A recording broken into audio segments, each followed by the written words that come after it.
then the custom UI for each device is still going to work, and people will Right. still be able to like use it. Right. And they're like, well, we could do that, but people would be able to like change the different, like, for example, one of the things was if people are sharing their location on the public channel, it's like unusable. Really loud. Yeah, because it just yells.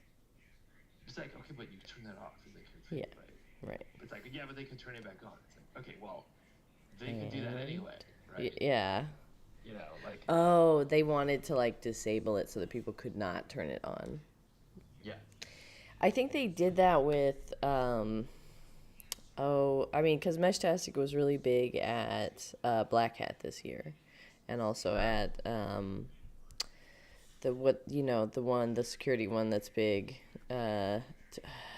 Geez, that actually went to and DEF CON. DEF CON. There we go. Words. I just woke up pretty recently, so.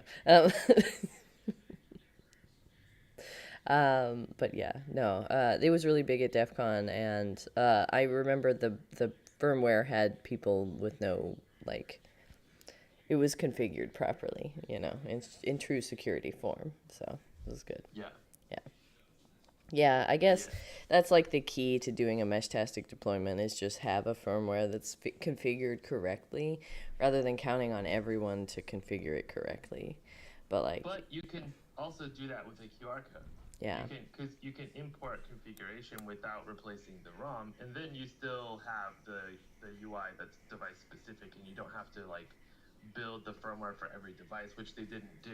You know? right, right. That's true. I mean, that is like the hard part is if you want to get a bunch of people who aren't going to sit down and do the configuration steps, you want to have at least every firmware. Otherwise, you're going to get partial participation anyway. So, Yeah. yeah, I don't know. The other thing we talked about was like if we put um, nodes for like camps that do share their location, Mm-hmm. uh, and then connect it to something like this is like a Oh my Raspberry Pi God. Zero clone with 4 gigs of I RAM. got several of those, and now they're running like several key things in my house. Like those things are Does it? great. They're It $30. It's 4 gigs yeah, of yeah. RAM for $30. But it doesn't have matrix multiplication extensions, and there's Oh, a new one that does from the same company, and it has 16 gigs of RAM in the same form factor, and it still only takes 5 watts. what So like does you the could run one the big cost? LLMs. Yeah, It's like $100 or something. that's still pretty good though for like something that can run a 16 5 watts. gig. Like you could run a Yeah. very very competent 7B model on there Yeah. at full floating point or something. Like I mean, yeah, that seems cool. You could, Yeah. I don't know. Um, this is sort of the thing about AI safety is that like the smaller models are getting smarter, right? They're more capable. I code with Quen 30B. Um, Yeah. I have like while I was at the burn had Quen when I didn't have signal fix a whole bunch of things on the firmware for the books like several times. Yeah. I was like, what is happening? And Quen knew that 30B knew that like the board I was using didn't have some extension for something and it like was like, "Oh yeah, if the S3 is well known to have this problem." And I'm like, "What? You have 30 billion parameters. How did you know that? Yeah. You're not old enough, young Yeah. lady." Right. Um, The 4 billion is also so good. I know. I was at the burn. I didn't have any internet or anything, and there was somebody posted something in Cyrillic on the chat on the mesh, and I was like, I wonder if the 4 billion could tell me what this means. And it's like thinking right, and it's like this doesn't mean anything, but in Russian, this Cyrillic is a phonetic transliteration of a colloquialism that's often used to say "I love you all." So that's probably what they're saying. And it's like, this took 4 gigs of RAM and it knew that? Like, that's insane. That's amazing. Honestly, like yeah, I don't know. Right before was it yesterday? I think I posted like another AI environment debunk, and man, it really kicked the hornet's nest. A whole lot Yeah. of people are super upset about it, but like You know, About what? about like uh about the AI environment stuff. And I'm Uh, like, look, a lot of this stuff will run on like a thing that fits in your pocket and 5 watts. Like uh, 16 gigs on 5 watts, bro. Like, what are you even upset about? And like, you know, I think I figured it out. I thought that it was like we got to keep the left away from AI with we'll tell them it's bad for the environment. I'm like, no. It's that certain people are doing data centers that are like not like that are in water stressed regions and they're using evaporative cooling and they're like doing all kinds of silly stuff. And those people are Elon Musk's personally, like him specifically doing bad stuff. And I'm like, but what they want is to deflect it onto a technology that you can't get rid of, right? That's what they actually want. Is it's not Elon, it's AI, it's AI, and you can't stop it, so there's nothing to do, and it's like, holding these people responsible for some of the stuff that they do is gonna be real tricky, yeah. because they really want it to be the technology. It's not me, it's the technology. It's not me that has chosen to put a data center in a water stressed region and not use like proper cooling techniques. It's that it's that AI is bad and you shouldn't use it. I Yeah, know. yeah. But I also think that's like these are topics that I was talking about for years before AI was a thing. I And it's like the same arguments are still true today that like the vast majority, like 90% of the water in the Colorado River Basin, which is like a quarter of the country, it goes to industry. It's not going to towns or cities or people. It's Yeah. like that's always been true. Yeah. Industry will always consume all available resources. Right. And Right. and AI is this trivial percentage of that. Yeah, I know. I want to focus it on something else, and like I'm like really wanting to get people to do stuff. Like I feel like, there's those music festivals, and I go to music festivals. I don't always post the footage from every music festival I go to. Yes, we're all talking only about music festivals here.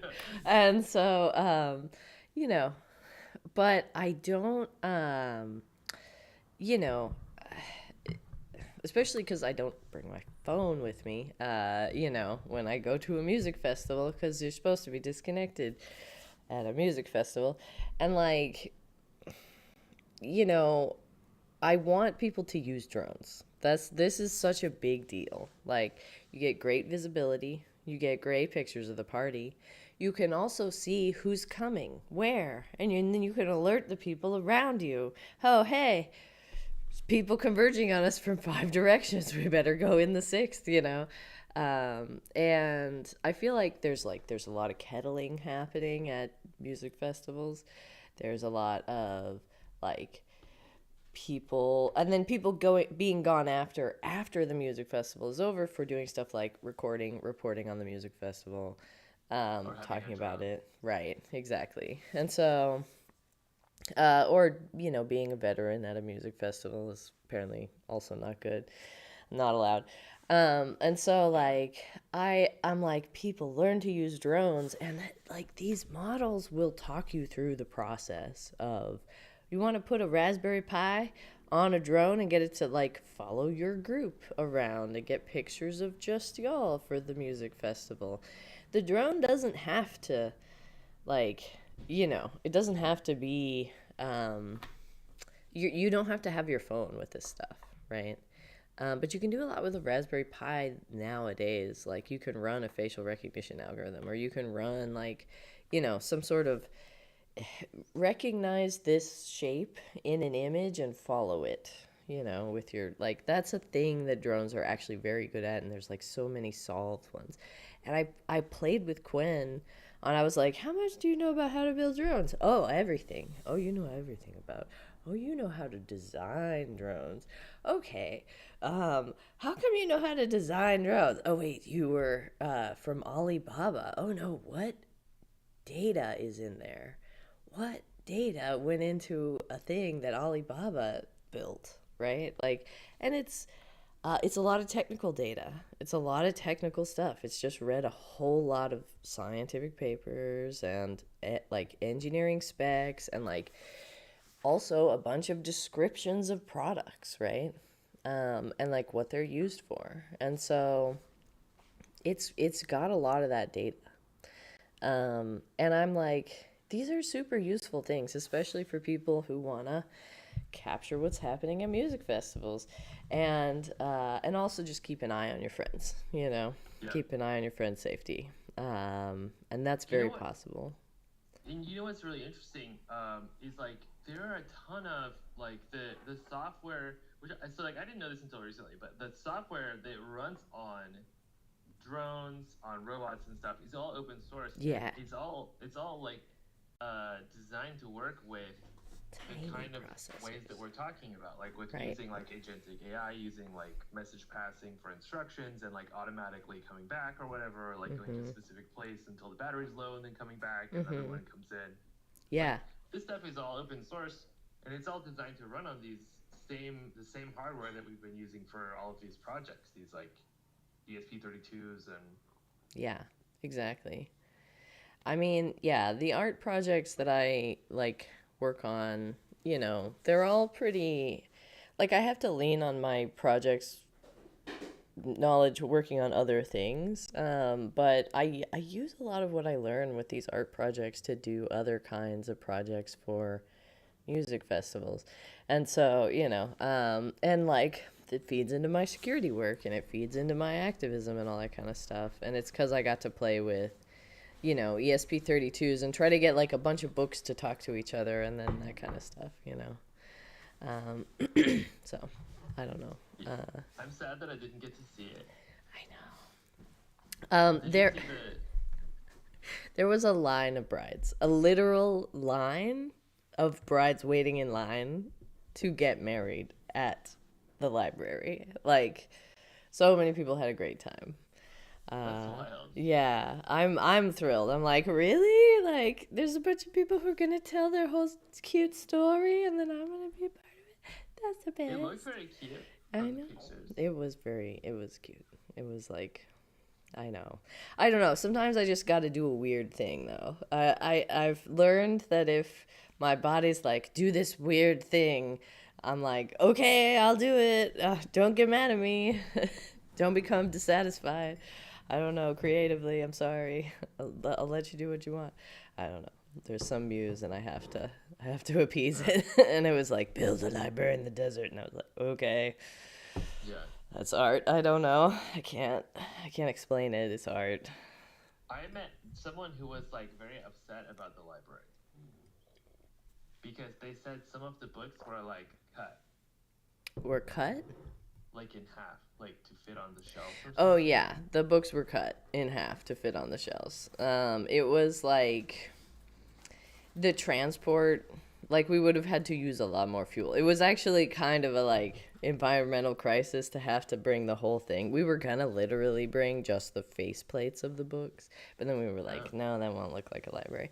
But yeah, no, it's like a conceptual library. I mean, there were books there that were full books, but there were a bunch of books that were cut. But they're that's like like old, old encyclopedias. yeah, like encyclopedias from the 70s that are full of nonsense and like, books Yeah. about, I don't know, like Dr. Spock's awful book was in there and Uh, like, but it's like, yeah, it was like books we don't want to like just throw them away or just tear them up. They were like stuff that were being taken out of actual libraries and things that were being decirculated. So, yeah. hmm, Yearbooks, there were a bunch of yearbooks in there, from like uh, the 60s and stuff. I don't know. uh, Like Who's Who this year, and it was like, this guy's the logistical shipping king, and you're like, great, uh, very important information. yeah. Yeah. Somebody says your mic feed is always 30 to 50 below mine. I should probably bring mine down, honestly. Let's be real. Uh. Mine is usually a bit hot. You know, it's funny because I own a professional audio company for like 20 years, but I don't have any of that. Like, Stuff it's like available. it's totally separate from this kind of thing, you know? Yeah, Because like exactly. So like I don't have a like monitor or anything. Yeah, I always find the shoemaker shoes are the worst, you know?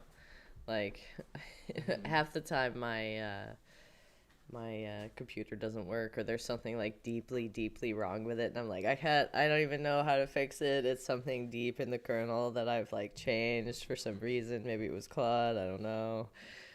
Yeah. Yeah.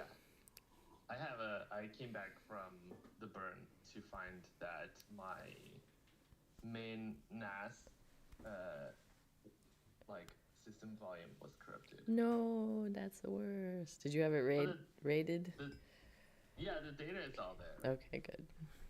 Proper But rating is important. I like connect the Ubuntu USB, like synchronize everything, and then I'm gonna redo it. Somebody asked if the Little Prince was there, and yeah, I did see some Little Prince references. Oh no, it wasn't in the. We could not cut the Little Prince in half. That would have been illegal. So no, the Little Prince was not in the library. Yeah. Let's see. Yeah, I don't know. Well, they said, well, if I turn mine down, then y'all can turn yours up, and mine won't blow out or overwhelm CJ's, and then that's usually how, at least like when I'm mastering a bunch of tracks, like you want to turn them all down to 24 dB so you have, or minus, so that you have like some headroom. Anyway, track How does it? mastering, volume I don't know normals. how to do that. I don't know. I mean, I learned. I use Streamlabs to do it, but yeah. Um, I don't know. Same, but it's so confusing. The Streamlabs like audio input mixer thing is like, I especially with Bluetooth, it's very confusing. I have started so many streams where you can't hear me talk for the first 30 minutes of the stream. And then Yeah, I'm like so focused on what we're saying in the stream that I don't notice. Um, I figured that out now, but I still don't understand how to normalize the volume. And why doesn't it have a compressor built in that's doing that automatically? You know? it's true. It should have one. I don't really know why they don't have like a great way of handling it. I'm sure that there's some like plug-in though, maybe theoretically. I don't know. But yeah, people wanted to know if I mean, it's fun. It's a fun thing. A lot of people were super mad about like the water and stuff like that. And I'm like, I did the math, y'all. You were using like if you have a house and the biggest use of your water is watering your lawn, then yes, you still have to water your lawn while you're gone. But Yeah, if you don't have a house and you live in an apartment and you don't use water when you're gone, um, the only water you use is like, let's see, what happened? I mean, like, I don't know, like the incidental amortized water for the building or whatever, right? But like all my stuff was off. I turned everything off. So I don't know. I feel like yeah. a lot of people are not doing a lot of the calculations for real. They're just like picking one person and they're like, okay, that person is the worst. If we assume they're the average case, and then you're like, no, Right. you guys.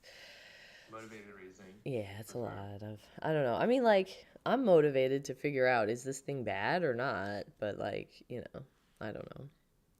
But I think for most people, like they start with the conclusion that like AI is bad. And it's like, how can I try to justify that based on my limited understanding of things like water consumption and energy use Right. And and everything's making an based. argument that doesn't make any fucking sense. Yeah. I mean, I try to make my arguments in text most of the time. I end up, like, it's very weird to make short form videos because you can touch on 3 points max, the end. Yeah. And so people are like, well, you didn't touch on point number 4. And I'm like, yeah, I had 3 minutes. What do you what? But I need to do like a really deep dive. But there are so many blog posts out there that have done this deep dive, right? And I'm just like, y'all are not looking at those blog posts. You're like Googling, like, how much water is AI deleting? Why is AI bad? And you're just like, okay, well, I'm not going to convince you. It's fine. And it also puts you in the awkward position of defending Elon, like is in particular because it's like it's literally using the water from the sewage treatment plant next door. Yeah. Like it could not be better. Yeah. Well, there's like that one in Tucson. The one in Tucson, I was like, I need to look at that one. Because I know The Tucson energy is a thing. water stressed area, but I think it's Elon. I mean, I don't know for sure. So I would have to like look at it. But like, I can't keep track of every single data center.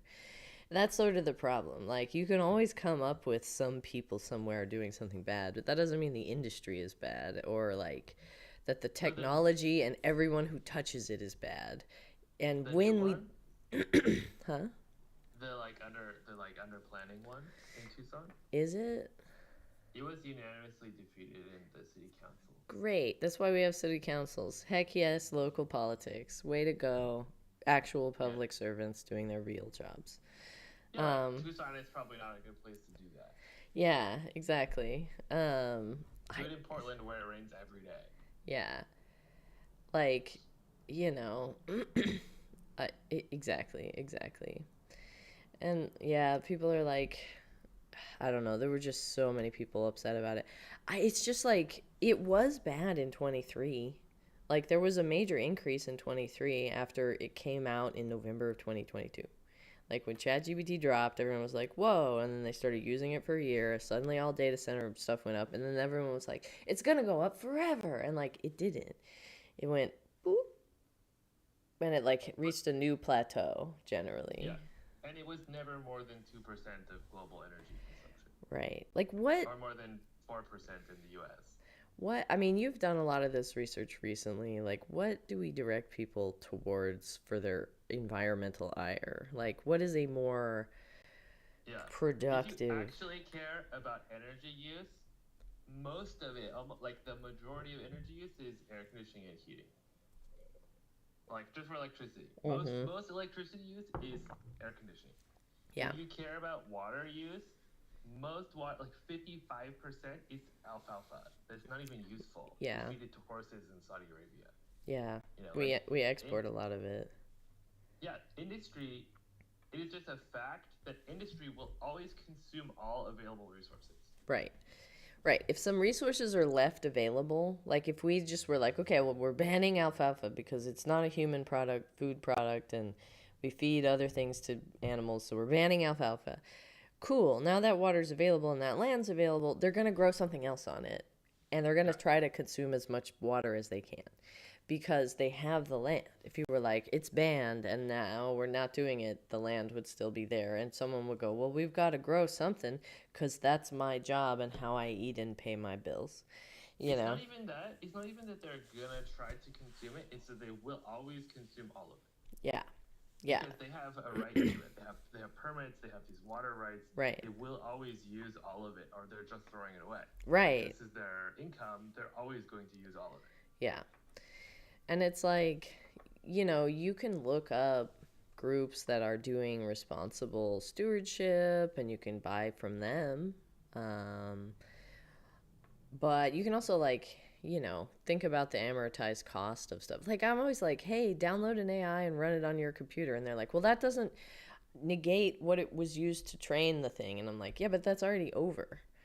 Like, not using it doesn't make the thing that already happened in the past go away. And it doesn't like reduce demand and therefore now they won't train another one. Like, they're Yeah, already doing that right now. sunk cost fallacy.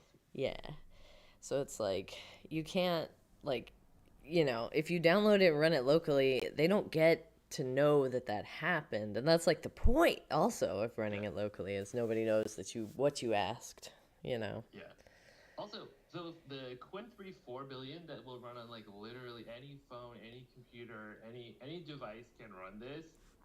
The MMLU redux is like 88%. Yeah. That's so like a person with a bachelor's degree will score 90. So like it's like as good as someone with a bachelor at like most of the questions that you might ask it. Right. And it knows fucking everything. Yeah. Right? So it's like there's a ton of value there. Yeah. And like it'll run all day on your phone. Right. For Right. free, forever. Yeah. I'm like, and your phone is hyper energy efficient. Like they have tried to get every second of battery life out of that thing that they can. They got in trouble for like manually kneecapping batteries, or like, I mean, going in and purposefully making batteries seem like they're not doing as well as they were. But Apple. that doesn't mean that in the beginning, like, the OS is optimizing for battery life and that kind of stuff. Yeah. Yeah. Yeah. I mean, somebody said, "Can you repeat what you said about electricity and directing IR?" I mean, I guess what we talked about was water usage, which is like alfalfa. In terms of electricity use, I mean, honestly, like the game is renewables. I did a startup once called Sustainablist, and the team was working on solar panel installs and making them more efficient and easier and cheaper. And they just like, you know, simple stuff like seat belts, like the Ralph Nader kind of theory where you can actually do really simple interventions like seat belts, mosquito nets, like, and make a huge difference. And like one of those big difference things I think is just thinking it's like, you know, I don't know. I mean, it's just not computing. Computing is not like the big energy suck. Mining is a big energy suck. And computing does require mining, right? And so I think this is a thing. But I think better recycling programs for chips would help a lot. You know? I also think like kind of tying Yeah. these points together. This is so important for people to understand that like for each of these axes is 10 times more for each line, right? It's not like one more for each line. The amount of power that like individuals have in terms of like compute capacity compared to like oligarchs is like Yeah. incredible, right? Crazy And so pants. if you're limiting yourself to zero, and like all of these players are like doing 100 employees worth of work in 2 seconds by That's the just like log scale.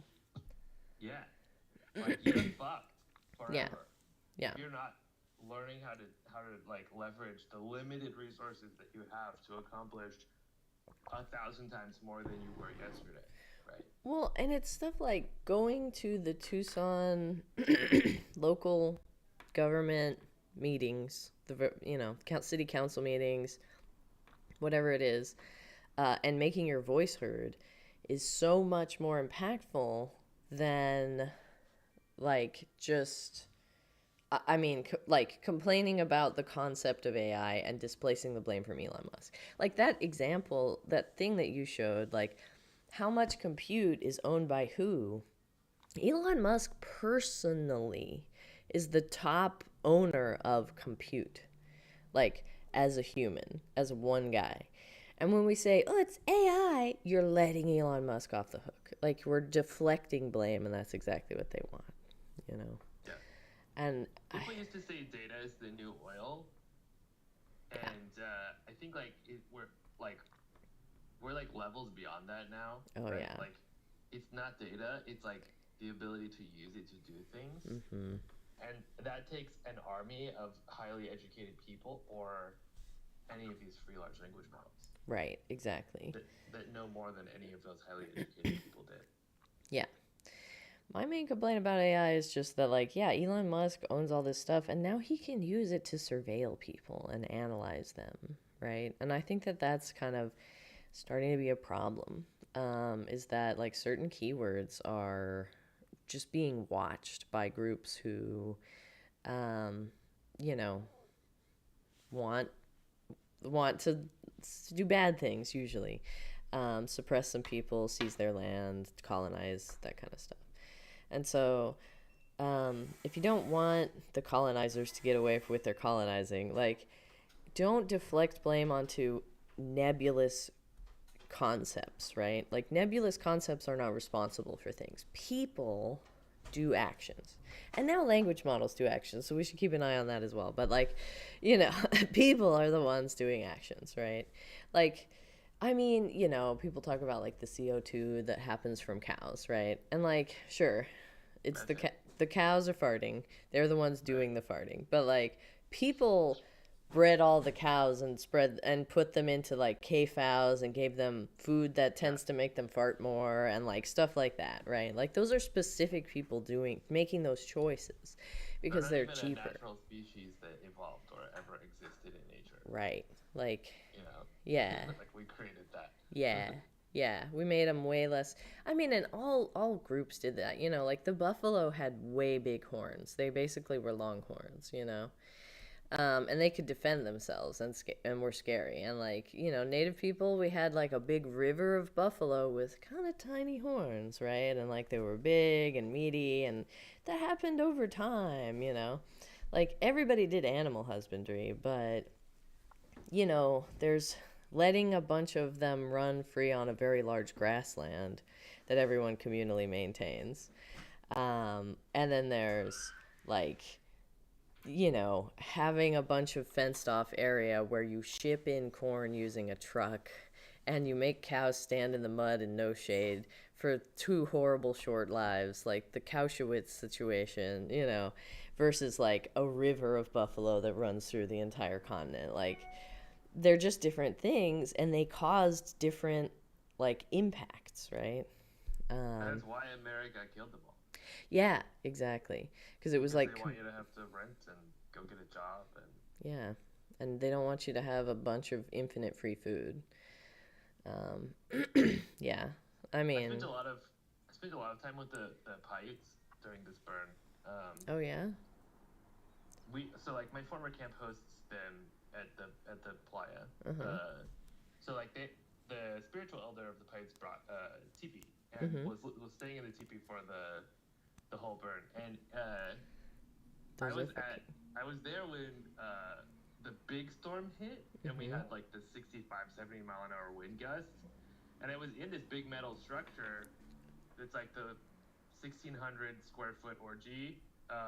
It's like this huge building Yeah. every year, and it is a safe place for whiteouts and storms and stuff, Mm right? hmm. So like when it rained and it They was know. flooded, everybody was in there because it's like all these beds, Yeah. right?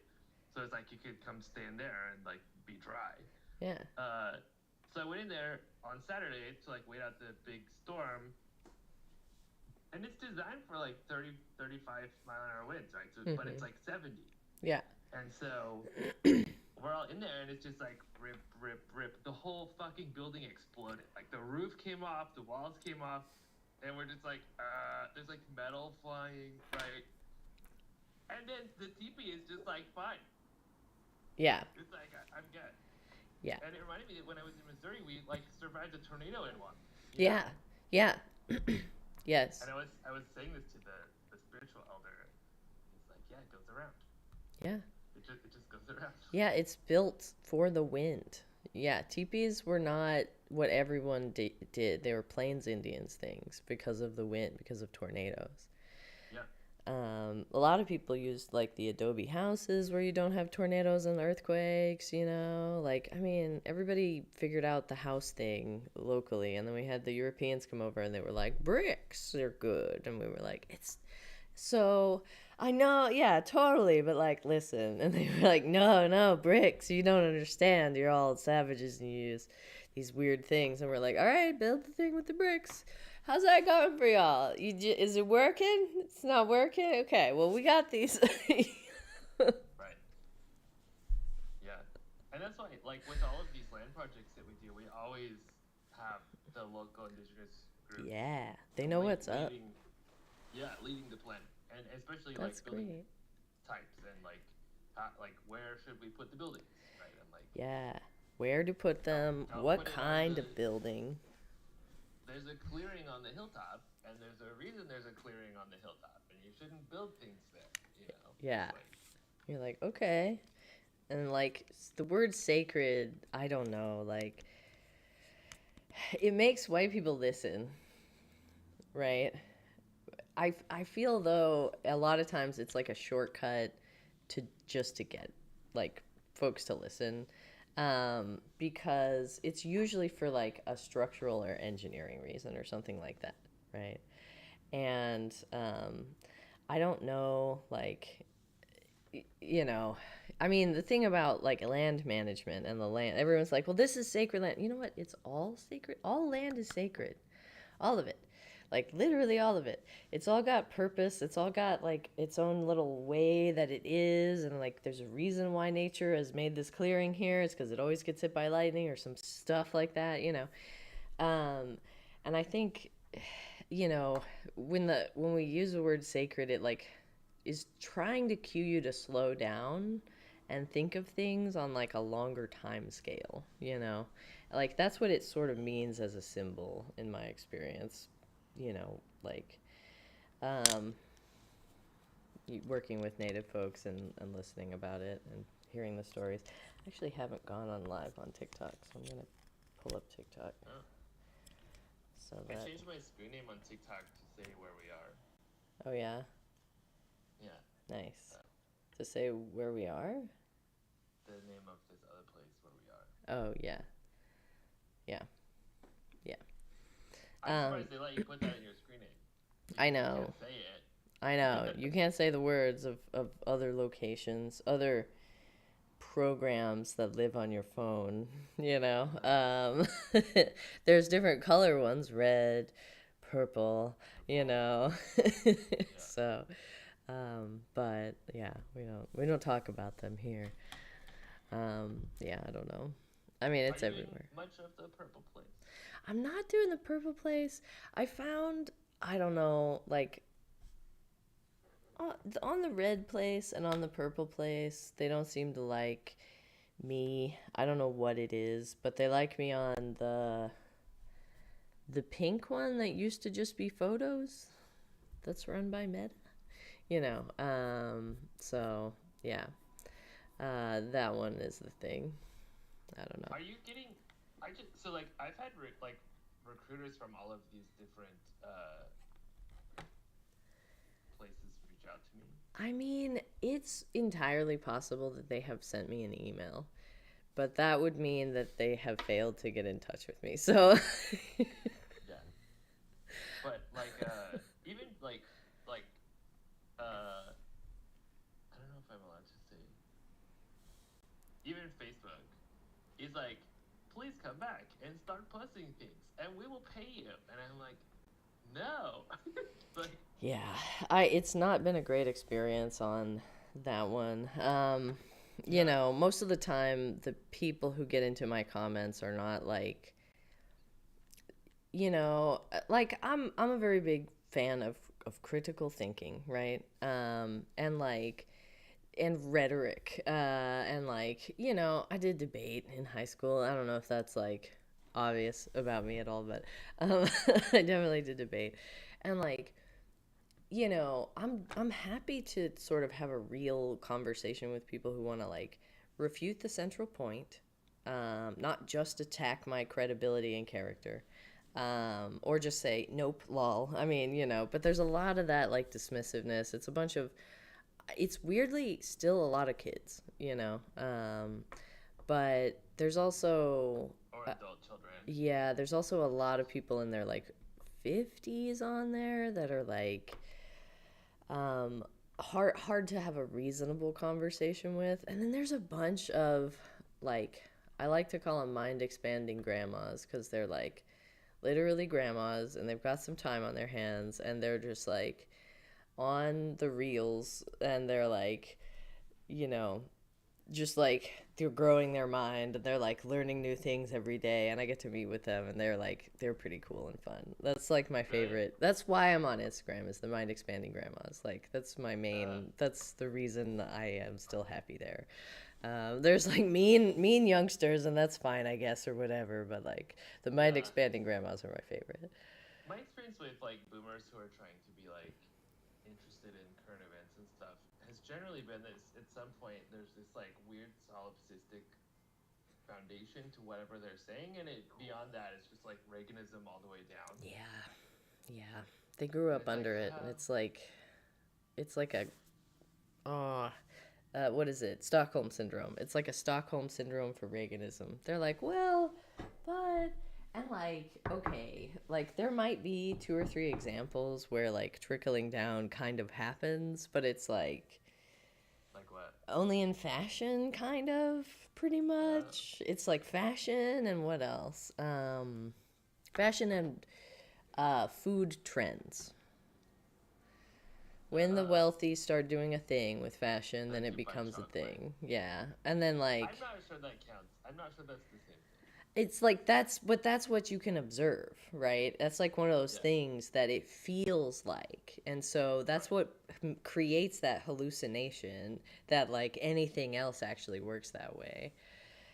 Right. Right. That That's makes what that I'm makes sense. interested in is like why do people believe this thing? Like what they're seeing some evidence. It's not just that somebody's like it's true, it's true, it's true and they just believe it forever. They're seeing something, But and the wildest part is like the people who like viscerally identify as like anti-Reagan, and mhm, yet every single thing they believe in is exactly what he believed. right. Yeah. I mean, Like Yimbies. yeah. Yeah. The Like Yimbys are weird also. Well, I don't know. A lot of them are like they're not they're not like, yeah, let's put a, you know, a treatment center, an addiction center, a hospital in my backyard. They're like, yeah, more housing more luxury density. condos. Yeah, more luxury condos will make my one house worth more money, and that's like not. That's the Yimbys in San Francisco.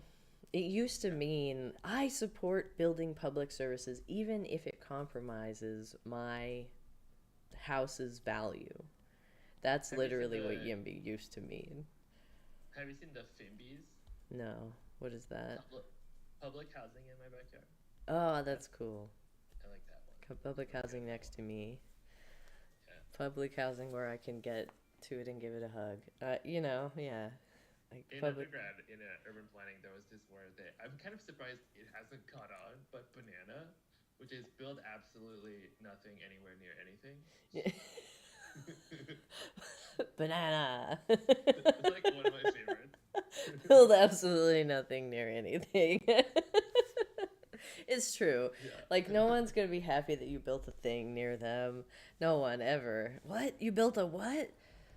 It's a daycare for the fluffiest puppies that we could find on Earth. Yeah, that sounds terrible. It's gonna use up all the water. Okay, well, I don't. Yeah, it's funny. Yeah. Um. One of the topics that I'd like to figure out how to talk about is during World War II, Japanese General Yamamoto, Field Marshal Yamamoto, is purported to have said, I would never invade the mainland US because there's a rifle hiding behind every blade of grass. This Mhm. is probably apocryphal, but I think it sort of harkens back to, like um, a lot of people who we agree with in history who made arguments that any attempt to disarm workers must be frustrated Mhm. by whatever means necessary. That there's Mhm. no line you shouldn't cross to prevent the disarming of workers, right?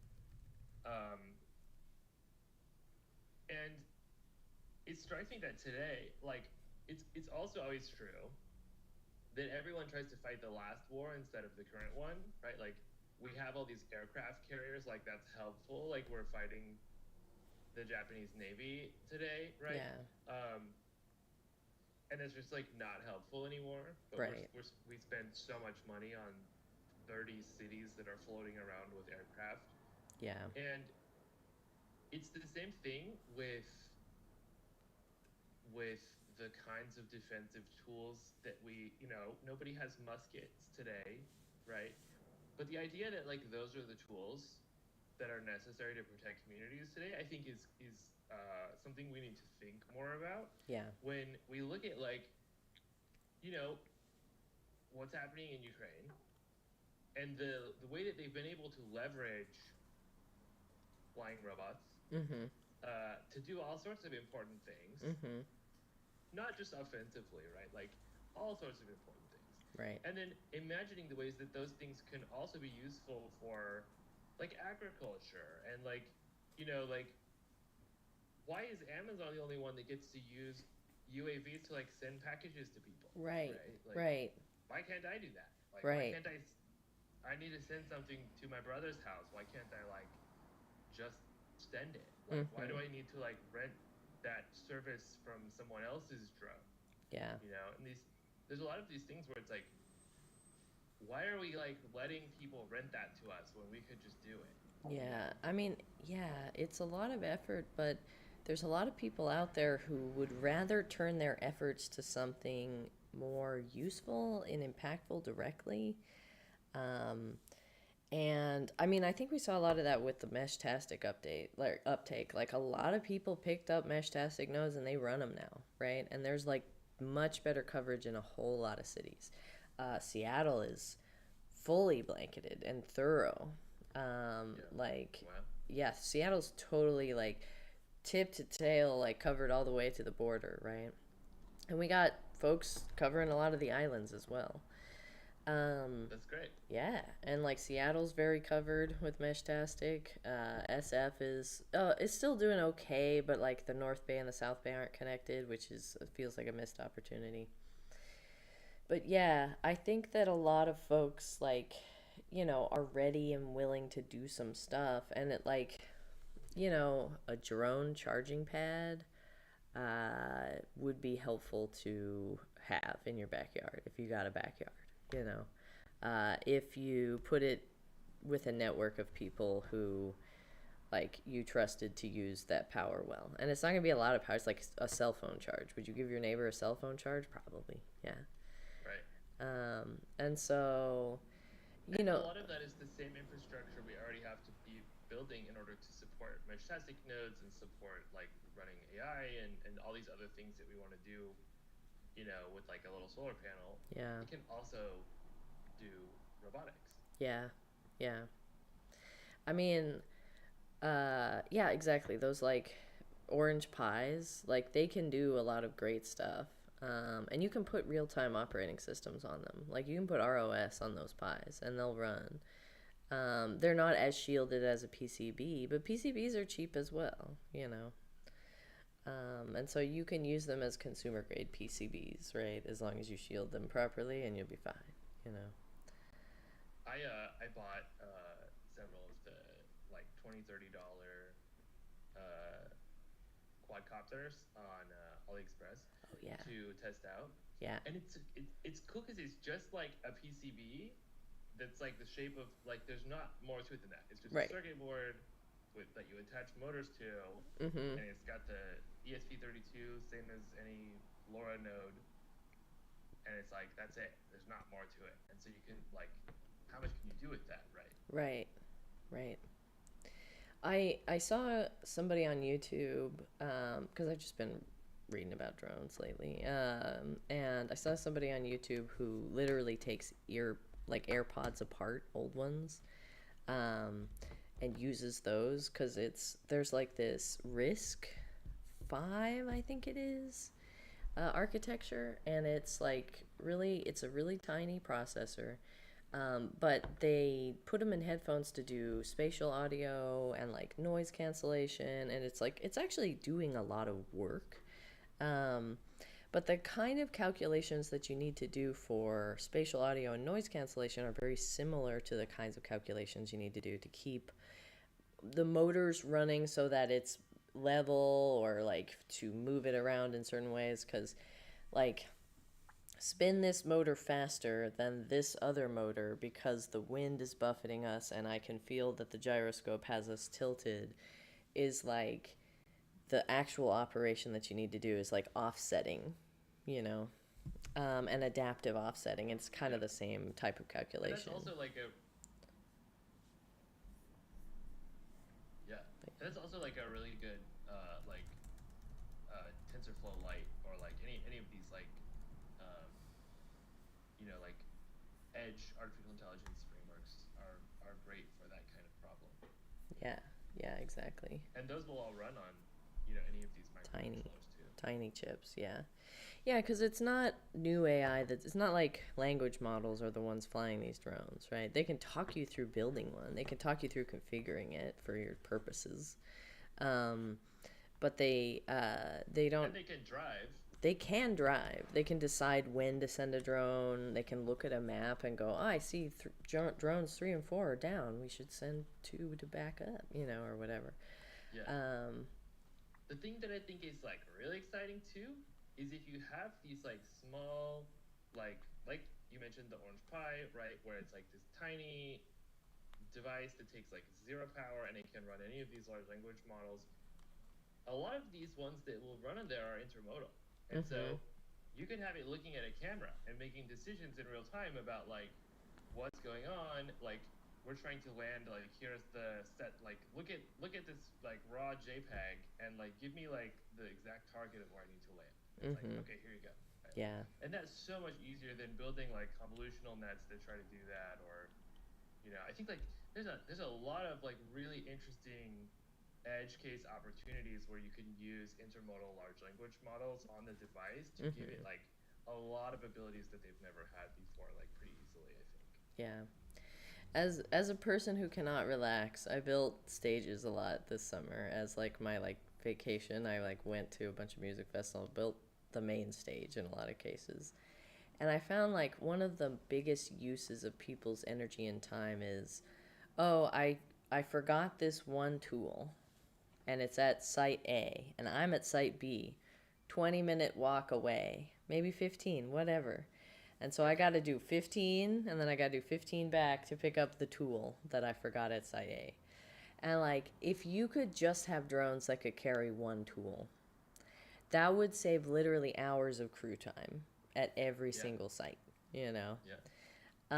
And there's a lot of those little tiny use cases where like a person can go do it, yeah, but like you can only bring so many people on your crew. You can't just have 50 people on your crew, like at some point it becomes hard to feed and like house those people, and like keeping crews tight is like what keeps like those companies setting up stages in a way that where everyone can get paid for what they do, or at least like offset the cost of getting to go.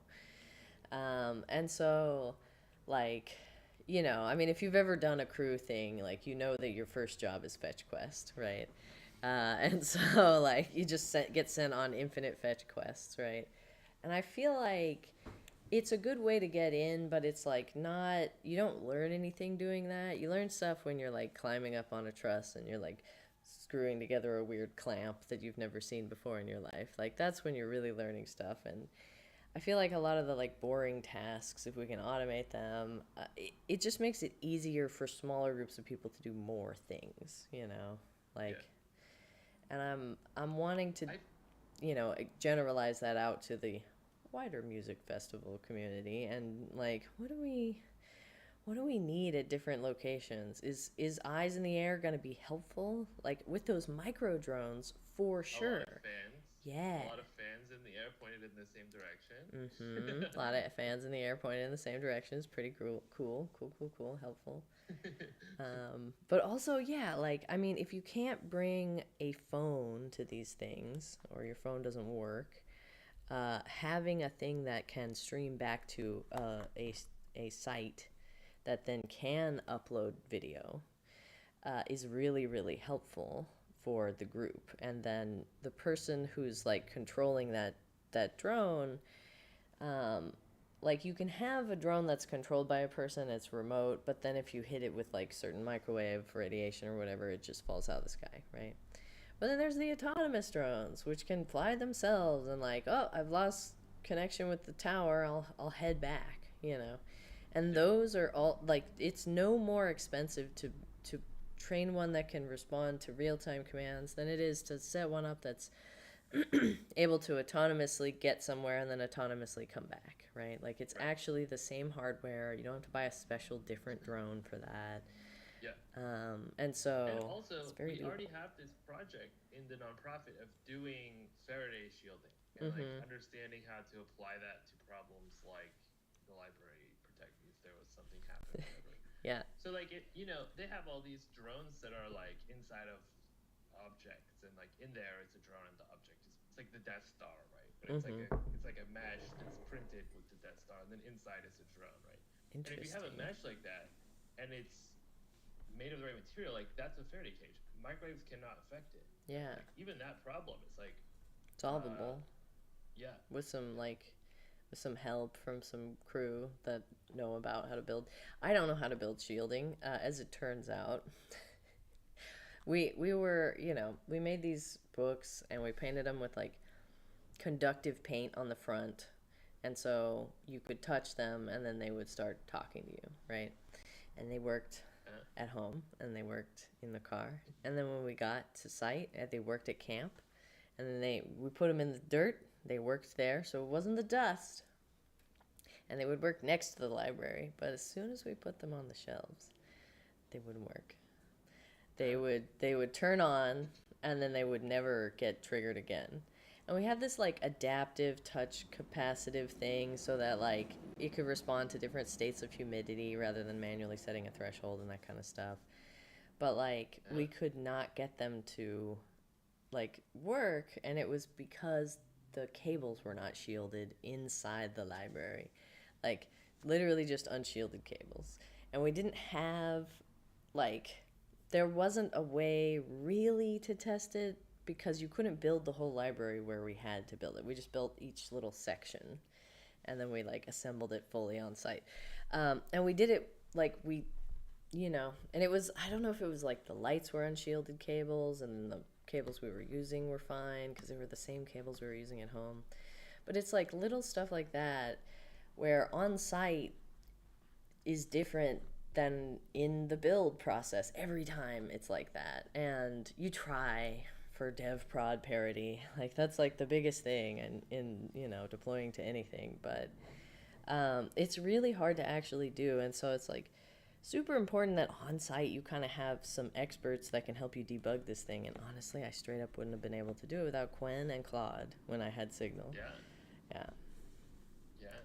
That's cool. So, I mean, I feel like we could kind of leverage these things to build out some of these problems and then see how they work on site. But also, like, I don't know. I mean, we do have to keep an eye on what people are using, right? Like what the groups who are doing the kettling at the music festivals are using with drones. What is their anti-drone tech that they have on hand, and how many of them do they have? Are they a standard deployment, or is there just the one? Like, are they at Yeah. every site, every facility that stores the snowflakes? Like I don't know. You know, so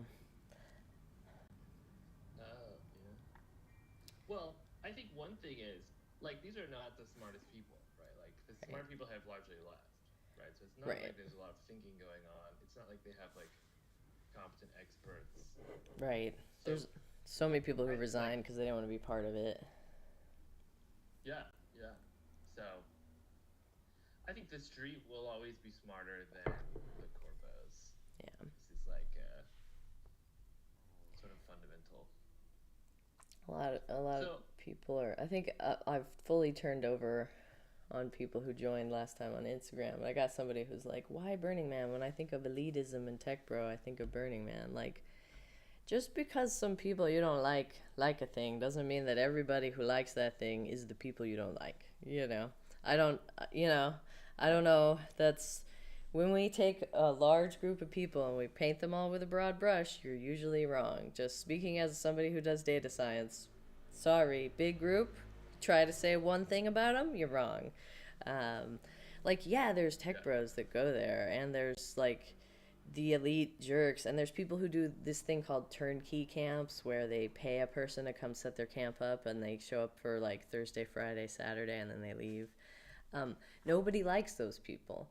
They don't get invited to the cool things. They're not invited to the you orgy. sabotage them. We sabotage them. We like, you know, um, it, like they don't get any coolness cred. They come out and they have a very cool costume, and people who are like gross and dusty are like ew to these clean people because they clearly didn't do anything. And that's what I like about Burning Man is that there's like actually this big core of people who are like, y'all are posers to the billionaires and we're going to shun you even though you made it here. And the billionaires hate it. They get so mad about it, and that's Yeah, fun for me, is to exclude the billionaires. I mean, there's really inconsiderate people everywhere you go. It doesn't matter what group you're in, even a group of people who all agree with you. There's a lot of people in that group who are jerks. And there's a lot of people in that group who are going to do a bad thing and then some people are going to go, "You're those people." And like, no. All the Yeah, humans are distinct individuals who make their own distinct individual choices. That's how humans like don't yeah, take a big group and categorize them as one and use one person to represent that group because it's wrong. You just yeah. statistically it's wrong. So, And also, like, you have a lot of the most interesting. I need a new word for like people who are doing music festivals. People who are doing music festivals, and etc. A lot of the most interesting and exciting of those people are there, and like mhm. working on building collaborations and having interesting conversations. And Yeah. like for example, like a huge portion of the Meshtastic team, the people who are creating the software, are there and Yeah. like meeting up and talking about it. Yeah. And like I was going around to like a lot of these big groups that are doing a lot of music festival stuff around and making sure that they all know about it and they're like, oh yeah, we already have it. And it's like, okay, great, right? Yes. And so like these organic networks form in places like that Yeah. where like you have all these people coming together.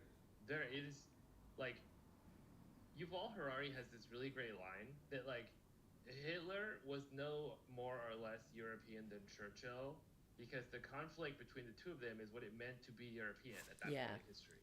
And it's Yes. like that's exactly the same with any of these places where you have like very different kinds of people who are in the same place working on things, disagreeing, having conflict. That's what it means to be people today, right? Like if you're not a part of the conversation, you're not a part of the conversation. Like you're not a part of the future. The future doesn't Right. embody the perspective of a person who sits out from the conflicts that are happening today. Right, exactly. I have found no more better situation to actually challenge a lot of people who I don't agree with than that place, than Burning Man. Like there's a lot of people on the other team at Burning Man and we all come together and we like it's like being in a natural disaster, but everyone has a lot of good stuff for the natural disaster.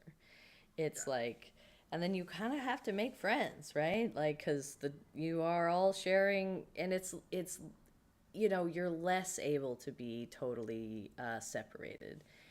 And like as a culture broadly, I've found that people are fairly dismissive of folks who come in without contributing and that kind of stuff. And I find that that's nice, but um, like sure. that's how it is on the ground. It's not how it is on social media, right? Like it's a lot of artists, a lot of people who are professional artists. There's a lot of people who are not who are semi-pro. I would call myself a semi-pro artist because sometimes I get paid for the art that I do, but sometimes it's just because I have to do it. Um, and so, I mean, it's different. I don't know. It's a weird place, but yeah, I exactly.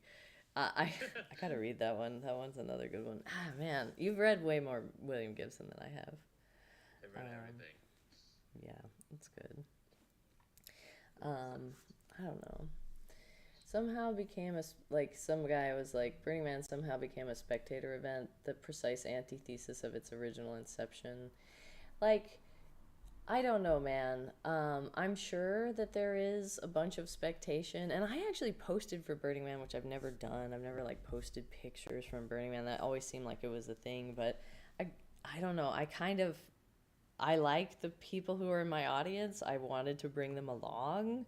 Like I've got people who are my friends in there, and I'm like, "Hey, look at this crazy thing I did. It was weird, right?" And people were very upset. But it's fine. I mean, I always have like this attractor repeller thing where I'm like, "Join me." Okay, now if you are looking to gotcha me, if you're looking for some reason to cancel me, here's one. Okay, now go away. Okay, now the rest of the people who want to have a nuanced discussion, let's hang out and have a nuanced discussion.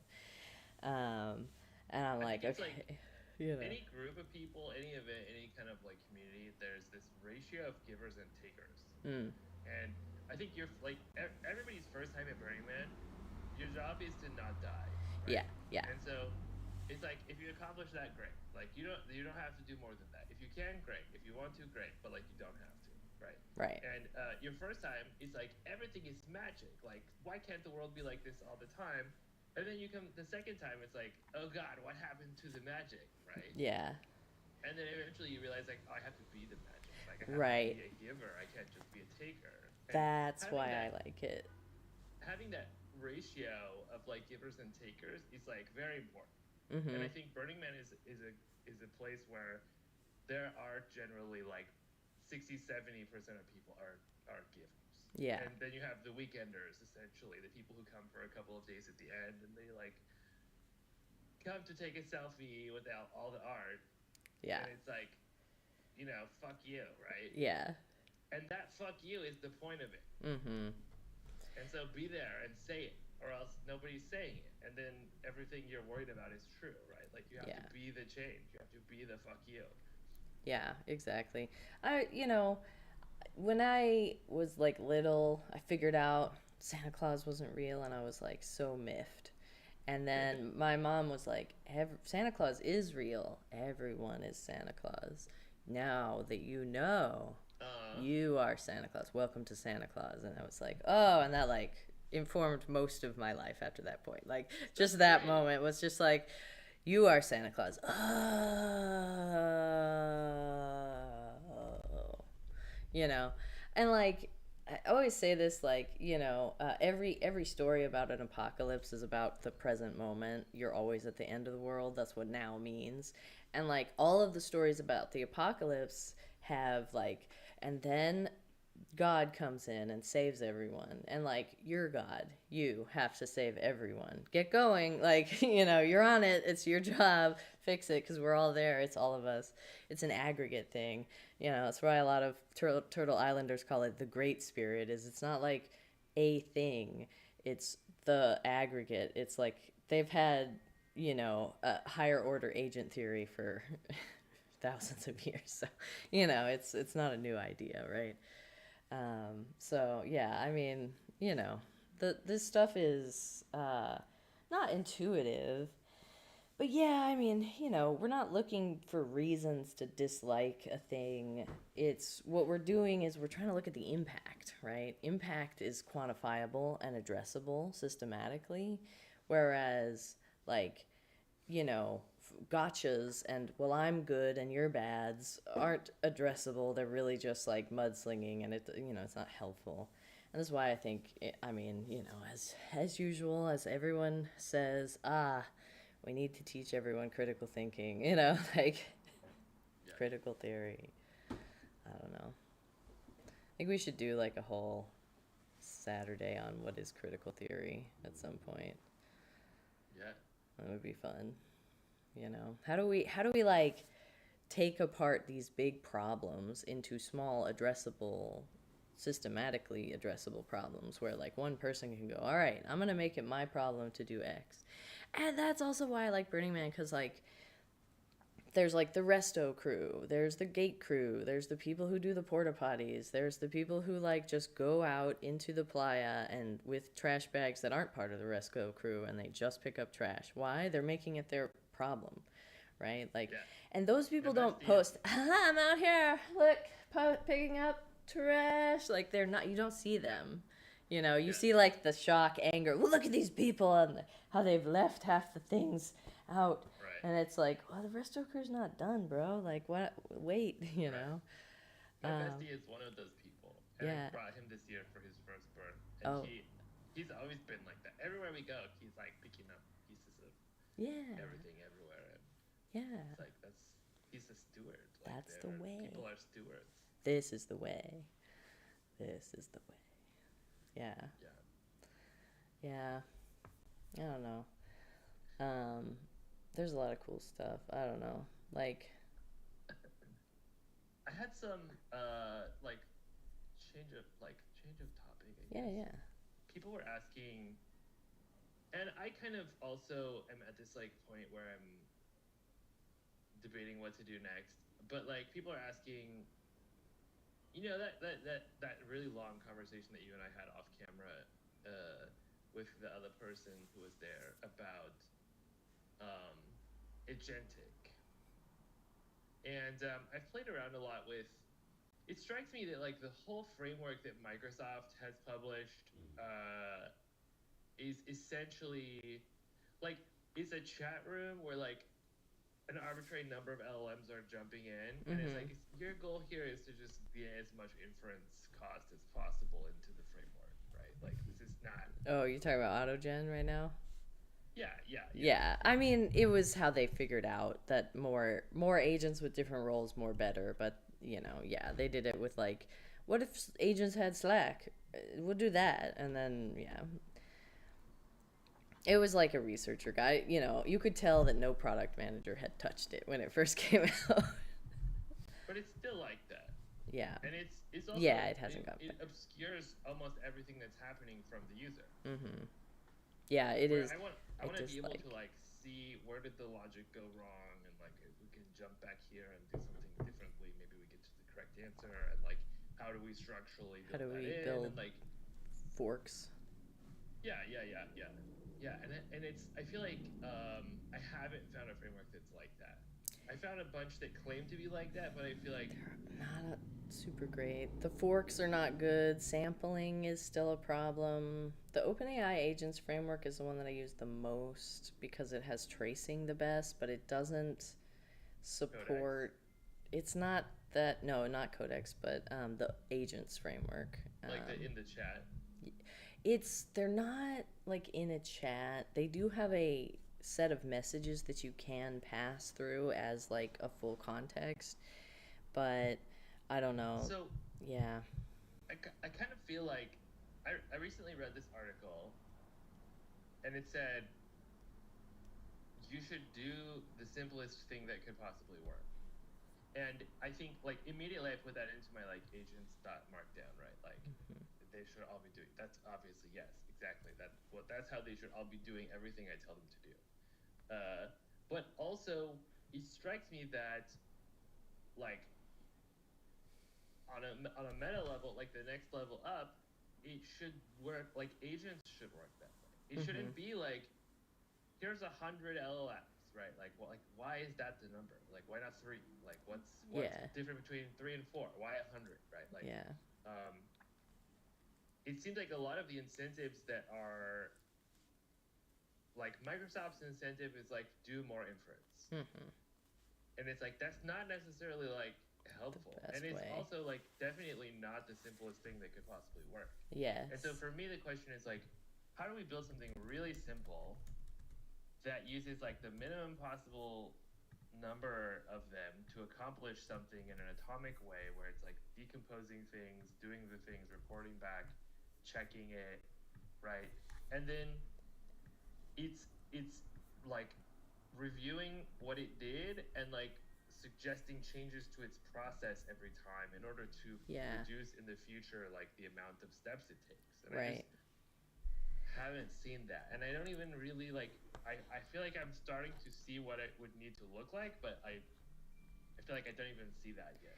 Well, there was this paper about React agents, which is reflection and action, right? And so this was the foundation of thinking agents, right? You try to do a thing, then you reflect on whether or not that's a good idea, slash second guess yourself, and then if you're committed, then you issue a tool call. And so that was like how we got language model agents in the first place, or at least that was the first people who put a paper together. There were a lot of code examples of this prior to that moment. And then, there's a number of small, like full agent, like prototypes where the agent thinks and then it reflects and then it like potentially does a tool call and then it has a second, and like there's all these different architectures or sometimes multi-agent architectures that have like a single interface similar to Codex and Claude, but like they've got a lot going on under the hood. And then there's like this one framework that I really like called 12 factor agent. I linked it in the Zoom chat. And it says like, one, context is everything. Context engineering is like all the information you need, a list of what you're doing, who wants you to do it, why, and like how much of it's done, all kinds of information, right? Yeah. And then, it also says own your context and roll your own agent framework for the thing that you're doing. Like if you're trying to productionize something, or if you're trying to build a system that is robust, you pretty much have to roll your own, and all of the frameworks are for a specific use case. That is usually not the one that you want. And so there is no one framework that is like the best framework. And there's some stuff like LangGraph, which is okay, and the OpenAI Agents framework, which is okay, both of which support MCP, which is a nice emerging tool standard. But yeah, you kind of have to roll your own shit every time, because it's just it's it, metacognitive processes are non-standard. There is no the thinking the way that people think, you know.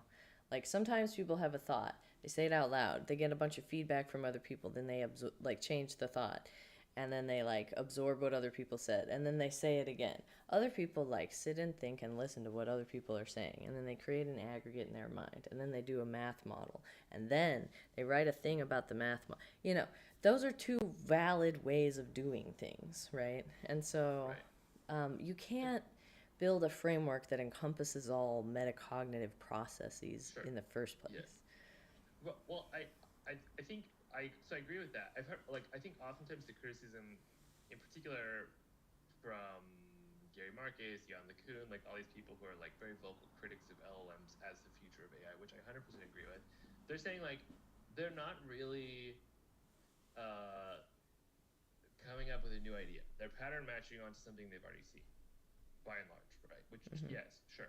Also, that's like 99% of human behavior too. Yes. Like that's not that's not a valid criticism of capability. It's only a criticism of ingenuity. Or of the way that we're trying to use them, right? So like in that example, like if you have, right, like you have the problem, it's looking at like the context, it's building the context, it's deciding on a schema.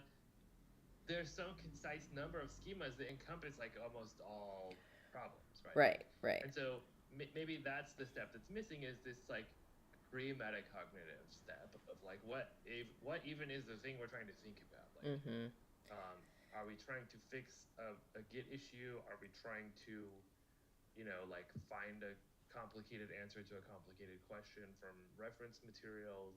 Like, these are different kinds of problems, yes, but there is some concise set of patterns that encompass basically everything, right? And like that's also these are the same like mental frameworks that humans use, all of which we will have at some point learned, right? Like it's not.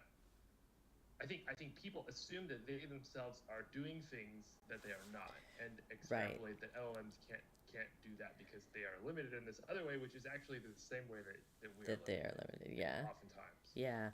Yeah, like a lot of people, I think, have this concept that they are like, well, I'm tying in all of these concepts, and LLMs don't have an understanding of how all these concepts relate. And it's like, yeah, that's actually what the autoencoder does. So, like, they do, in fact, have what's known as the latent space, where they find a coordinate for a concept or a word or token, whatever it is that they're, or like the trumpet sound, and then they place it in that space. And that's the thing that you feel of like, I'm taking 58,000 concepts and like a constellation of them and tying them. That's just the latent space. That's the autoencoder. Like you have that. Well, but then I'm focused on a specific thing. Cool, that's the attention module. They also have that.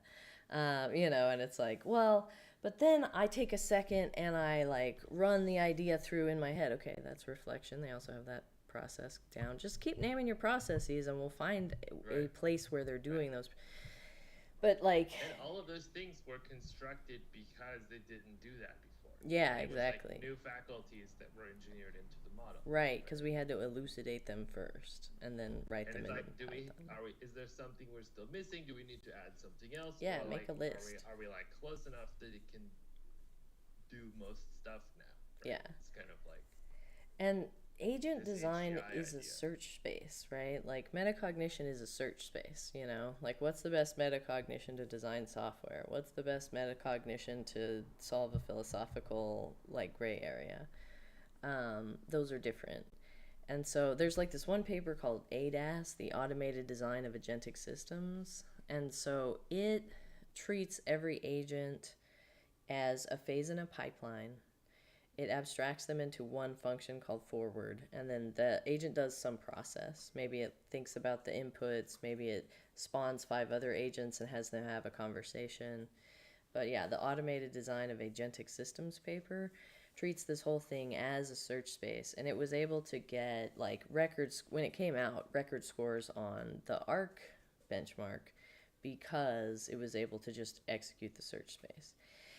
It's a it's a token intensive process, but they did it on GPT 3.5. And so I'm like, well, what would it be with Quen? Like, like let's run. And the ADAS repo is like out there, it's runnable. I've run it. It costs like $40 to find the optimum solution to 8 problems. So it was like too expensive, but that was when 3.5 was kind of expensive. And I'm like, I just want to see what it would happen what it would do overnight running on my computer, and I just like haven't run that experiment again yet. But like, and like the modern stuff is 1,000 times better, but it's also 1,000 times cheaper, faster, less energy intensive. So it's 1,000,000 times better, right? If it's 1,000 times cheaper and 1,000 times better, it's 1,000,000 times better. Yeah. Crow says the attention mechanism is just a pattern lookup. It's a hot field network. I don't think it's actually a hot field network. It's not a lookup. It's something that's constructed on the query, which is the input data. And so it's how the LLM understands what you said, because it has some layers that pay attention to grammar, some layers that pay attention to semantics, but it's like a mini multi-layer perceptron kind of. Do you mean the like attention? Like attention is all you need attention? Yeah. It's just like all the layers being fully connected. Yeah. I don't think it's a hot field network, but I could be wrong. Maybe it was a hot field network. Oh, no, never mind. Well, it's content addressable memory. Single layer of neurons where every neuron is connected to every neuron except itself. Well, it's not a single layer of neurons. It is associative memory, but it's a neural, yeah, that was something that came out after attention, so it's a different thing, but But it's kind of like 1,000 of those in a row. Yeah. Well, I don't know what it is that a hot field network is, what's the point? Like, why patterns are associatively recalled? Yeah, the thing is, the attention mechanism goes away at the end, and so you lose whatever is in the attention. So it's not a memory network. It's a working. It's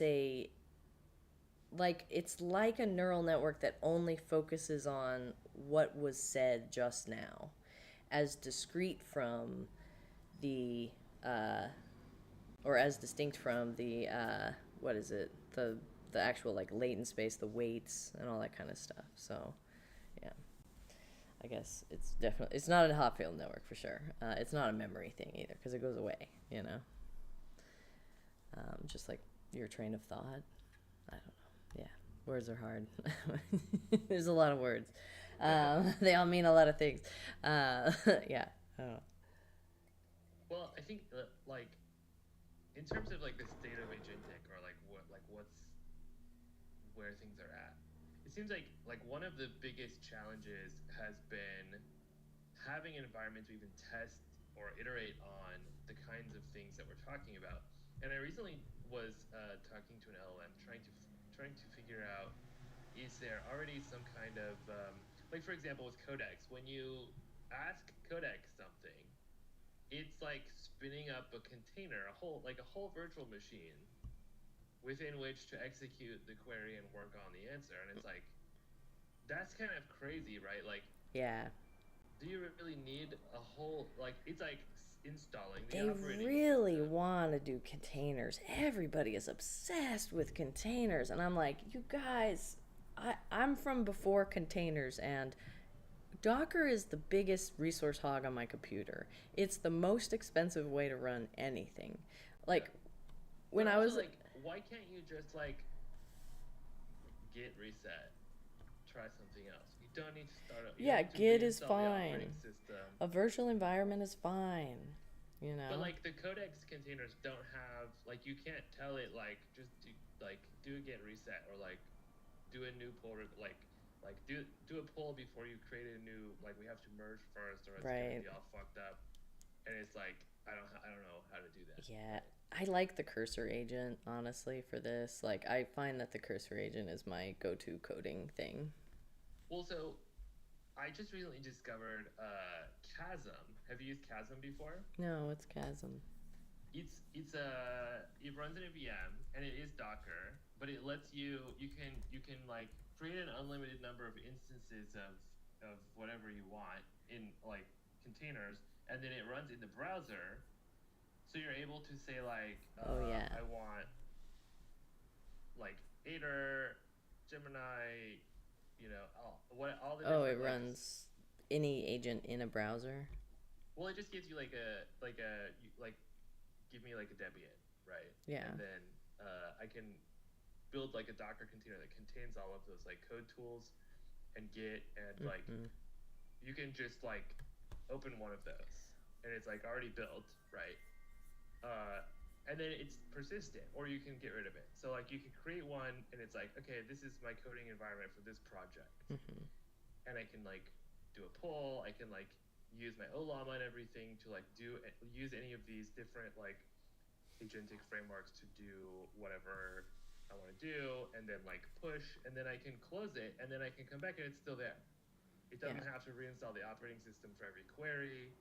You Yeah. know, I can have like A these single containers that are thing. focused on different projects Mm-hmm. and like open it when I need it, and then just like do a pull, right? How do you get to Um, Chasm? Where is that? Chasm is it's just free.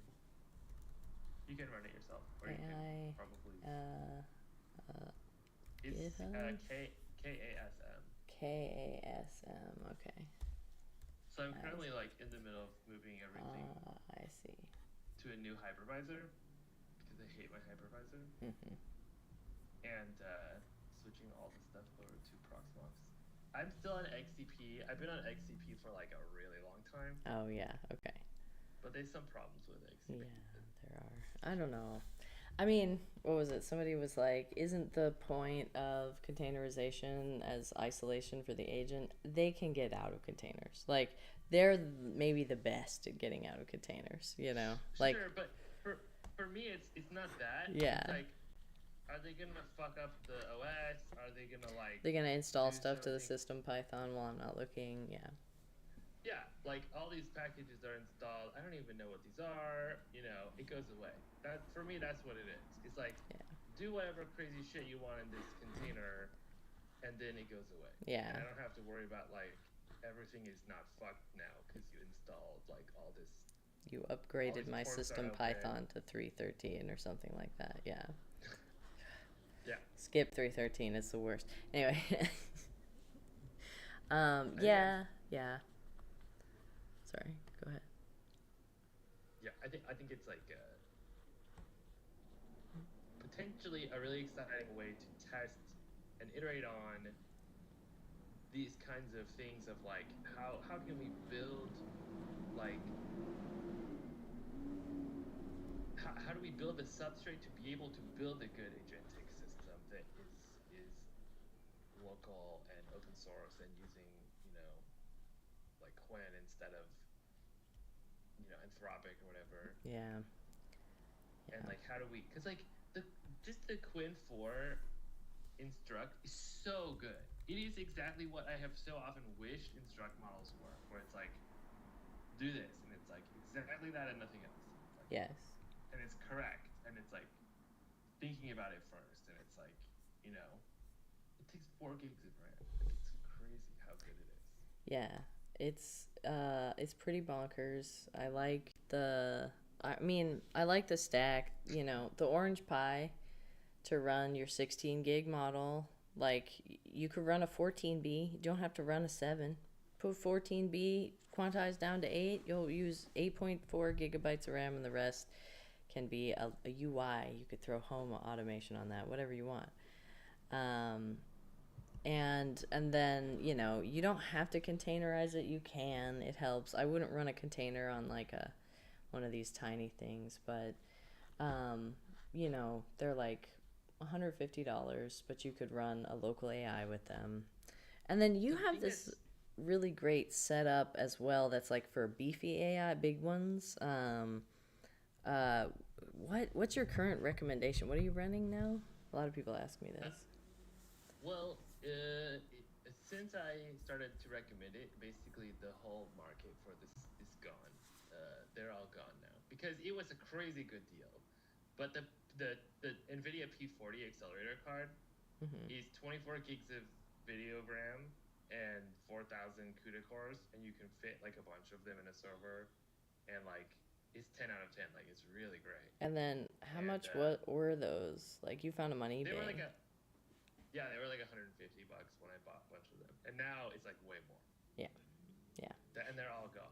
Like you can't even find them. yeah. It's like a really good deal. There's a lot of situations like that where like a new chip will get upgraded, and so a bunch of companies will be like, oh well, we need the biggest chip to build the bestest thing, and then they'll dump whatever they had, and so then the market bottoms out for it because they just want to move them for like $100.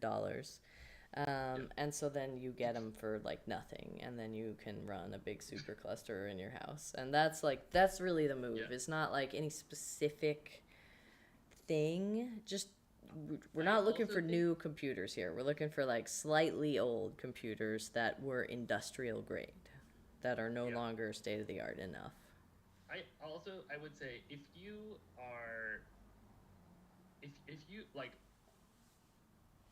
more modern like Xeon chips, for example, you can get like a 40 core Xeon that has like modern AVX in the ISA. It's a lot of acronyms. So like graphics cards are generally better than CPUs because graphics cards can do matrix multiplication way Mm-hmm. faster, which is Mm-hmm. what all AI essentially is today. Is like doing like A a bunch of really matrix huge molds. number of multiplication Yeah. very fast. Yeah. That's very hard to do on CPU, but new CPUs are really good at that now. And so you can get like a 20 or 40 core Xeon with modern advanced vector instruction sets for the instruction set architecture that it's running, which is like, you have to check. It's very complicated, but like you can, for not very much money, get like a super high end CPU from 8 years ago, and like it's with these modern models, especially these small models, like with Quen models, they are designed to work really well on CPU because Mm-hmm. that's what they were built for. And same with the current generation of Llama. It was designed to run on cell phones, right? Mm-hmm. So it's like designed to work quickly. You can get, like 15, 20 tokens per second on a CPU, like even on a phone. And so it's still going to be better if you have graphics memory, if you have a GPU, if you have CUDA cores, but like realistically, like a Raspberry Pi will run any of these like when like really fast. And so like if I was trying to build something like high performance at home lab type of thing today, now that like the P40 market is kind of gone, like I probably would look at like blade servers, right? Which is like people don't want those anymore. That's like another like really high performance computing device from like a decade ago, where you can get hundreds of cores that are Xeon that have AVX, and like each one can run its separate model, and you can have 20, 30 of them in a single server. And so it's like you can be running like 30 LLMs at the same time, and like it's working pretty fast, right? And you can connect them together with like there are these different techniques of different cables that people will use to connect multiple servers together. There's like InfiniBand that I think is over Ethernet, if I'm correct. I keep looking at this. But there's other ones where they'll just connect people, or they'll just connect servers through like PCI or something. Like they'll have a specific chip that just goes into another server, and that's two PCI slots, and PCI is pretty fast in terms of the buffer. And so like there's ways to also connect these servers together, but it's pretty complicated to do beyond even just putting together a blade server with a rack. Like, I mean, you kind Yeah. of need a rack for a blade server is like the hard thing, I think, for most people. Yeah. And I always argue like don't do that Yeah, because the the sound bandwidth will constraints drive you crazy. for huh? I said the sound will drive you crazy in your house of the fans. It never But also like stops. the if you're running an LLM, the slowest part of the connection between the cores and the memory, the slowest thing between them is the speed it will run at. And so if you have like 20 blades, which like 20 little computers inside of a big server, the network connection between them is like 99.9999% slower than Just anything doing it on inside a chip. single Yeah, one. yeah, yeah, So if you really need to run like a crazy big model, uh, it's gonna be really slow. yeah, But you can, you yeah, know, uh, realistically, like you should just run stuff that will run on each one separately, yeah. right? And Honestly, then they can work together, and you know, yeah, honestly, yeah. If you're gonna have a multi-agent system, having multiple LLMs connected through network is actually fine, especially if they're all doing stuff asynchronously, right? And so it's really yeah, about exactly. how do you set up the research swarm, or how do you like parallelize things, and it is making a big impact. I will say, like, probably one of the unsung environmental impacts of AI is how much bot traffic is being driven by it, right? Like most most request origins now are bots, and like scrapers and agents and like automated request makers. I don't know in terms of traffic if it's the same, because streaming media and streaming video does use up a lot of bandwidth, which is different than, you know, like the individual number of requests. But like most of the people I know Right, that work in, you know, actual tech in like the real like defense of this stuff are saying like, yeah, bot traffic's like anywhere from 60 to 80% of requests for most websites. Depends on the website. Probably mine not getting as much bot traffic as CNN.com, or like archive.com, right? Or whatever, archive.org. But like, yeah, you know.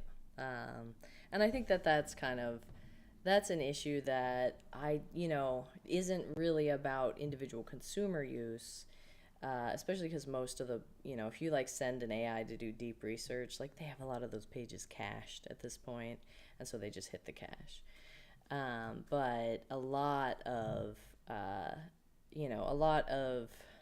bad actors are using these tools and techniques, and they're not interested in preserving the health of the internet. And so, I mean, that's sort of the thing about like AI and any tool is that like yeah, the bad guys are also going to use it, and so like they're going to be jerks about it in the way that they use it, and like your use of it will not impact their use of it, or your like condemnation of it will not impact their use of it. Like you saying guns are bad, it will not make that like people who are going to use them to do bad things give up the guns. So like right. it's sort of the similar argument. But and yeah, CDL Karen brings up, what about LLM.text? And like, yeah, the good guys are going to respect LLM.text. The bad guys are going to ignore LLM.text, just like they ignore robots.text right now. Yeah, So, yeah. This is for me like my argument of like why I think like any kind of regulation is just a waste of everyone's time. Because yeah, it's like everything that we're afraid of will continue to happen if it's illegal, and it's like right. It's it's like just a waste of time. it's like banning spam. Like you can definitely hold companies accountable, and that's good, but it doesn't stop spam. It just makes it so that now there's like a cottage industry of lawyers going after companies for spamming people. Right. And like, It's like okay, banning crime. yeah, crime is Like banned, you guys. So it's not. Don't worry, we banned crime, so it's actually fine now because we banned it. No more crime. We banned. yeah. Like, I always love this signs. It's like no graffiti. Like, oh, okay. I ah, was going to, but now I won't. this says not to do it right on there. So we better let's pack it up, everyone. Let's go. The Yeah. sign says. Right. Yeah, I don't know. I mean, it's I'm such a nerd, and I like for my work and my impact to be like for me to know that I'm doing the right thing because it's so easy to do a thing that you mean to do, uh, that is like you mean to do good, and then it turns out, whoops, you did bad actually because you drove this or you reduced this or you used up this or whatever, and you're like, well, how could this be bad? How could and it's like, yeah, okay, well, let's look at the impact. Okay, and now the numbers say it's bad, and you're like, okay, well, that's not what I meant to do. So it's hard. I don't know. I used to obsess. Like, I got a lot of people into tech, and I used to send people surveys. I'm like, are you happy? Did I ruin your life by convincing you to do technology? And they're like, I convinced myself to do technology. And I'm like, yeah, but I helped. And so, did I ruin your life? I'm sorry for putting you in there. Like, no, it's great, and that's what Liz, chill out. And I'm like, no, I just want to know whether or not I'm harming people. Like it was a whole thing. So I mean, do the math. The math is surprising a lot of the time, when you actually do the like externalities calculations and stuff like that. So yeah. One of the things that we talked about at the Meshtastic meetups that I thought you might be interested in, Mm-hmm. you know, so like, I should say also, like if you have these devices that are capable of doing AI, right? Mm-hmm. So you have like an Olama server on here, right? Mm-hmm. And some Python or whatever. This takes 5 watts and it can run all these models. It doesn't need to be on. So like if you have a LoRa node, right? Mm-hmm. It needs to do some AI. It can turn it on, do the AI, and then turn it off, right? Mm-hmm. So like one of the really cool things with these like low power AI devices is like you can include them, but it doesn't have to be running all the time, Mm-hmm. right? So like imagine at Burning Man or elsewhere, camps having a node at the camp, so you know where the camp is. It's on the map, right? Mm-hmm. And then if you message that The node, camp.